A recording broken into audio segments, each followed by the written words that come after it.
चुके दो ही ऑप्शन हो सकता है, आप ये बताएं। देखिए, आपको मैं ईमानदारी से बात करूं, एक तो मैं कॉन्टीजेंसी वर्ड ठीक से समझता नहीं, और इस वक्त भी जो आपने अंग्रेजी के अल्फाज इस्तेमाल किए वो ज़रा थोड़े से मुझे डिफ़िकल्ट और कॉम्प्लिकेटेड लगे, तो आप ज़रा सिंपल ज़बान में सवाल कर सकते हैं। बिल्कुल कर सकता हूँ जी। यूनिवर्स की हर चीज कॉन्टिंजेंट होने का मतलब यह है कि वो अपने एग्जिस्टेंस में किसी के ऊपर डिपेंडेंट है।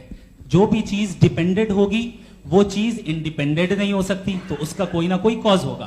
तो अब आप क्या समझते हैं कि ये इन्फिनिट रीग्रेस है, यानी कॉज पर कॉज, कॉज पर कॉज, कॉज पर कॉज, और कभी कोई यानी ये एंडलेसली चलता रहा? क्योंकि अगर ऐसा होगा तो हम तो एग्जिस्टेंस में आते ही नहीं। लॉजिकली ये मुत्तफक अलैह चीज है, मुत्तफक अलैह अग्रीड अपॉन। ओके, इस पे हमने एग्री किया था कि मुश्किल शब्द आएगा तो अर्थ बताना पड़ेगा। तो इन्फिनिट रीग्रेस तो पॉसिबल नहीं है, तो कहीं ना कहीं आपको रुकना पड़ेगा ऐसे नेसेसरी बीइंग पर। नहीं, कोई जरूरत नहीं रुकने की। किसने कहा आप रुकना पड़ेगा? आप रुकते हैं खुदा पे, आप नहीं रुकते। आप कहते हैं वो हमेशा से, जब उस वक्त से है जब वक्त नहीं था।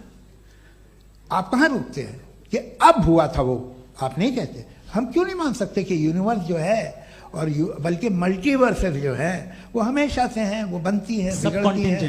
एक हमारे यहाँ एक चीज़ है ब्लैक होल, वो समेट लेता है वापस, फिर ब्लास्ट होता है, फिर फैल जाता है।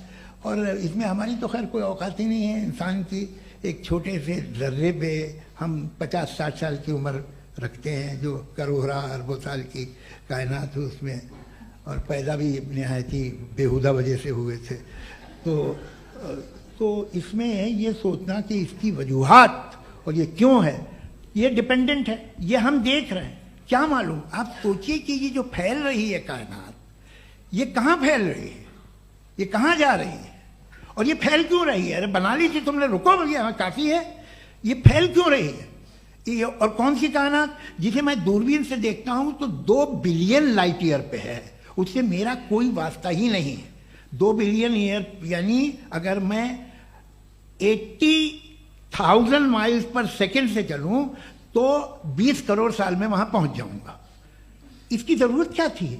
ये दुनिया, ये कायनात तो इंसान अशरफुल मखलूकात के लिए बनाई गई ना। तो ये सब ये टर्म समझ में नहीं आया। इसमें कोई खास समझने वाली बात थी भी नहीं। ये जो अल्टीमेट कहा यह जाता है कि ये जो पूरी यूनिवर्स है, ये जो दुनिया है, ये इंसान के लिए बनाई गई। अच्छा, ये सब इंसान के लिए। क्यों साहब, सही है ना? बिल्कुल, लेकिन इसका यह मतलब नहीं कि किसी चीज के पीछे रीजन आपको नहीं पता तो रीजन नहीं है। इसे कहते हैं नहीं, मुझे नहीं पता, लेकिन मेरी जिम्मेदारी नहीं है। वो बिल्कुल सही कहा था उसने, बर्टन रसल ने, आपने उसे मजाक में टाल दिया।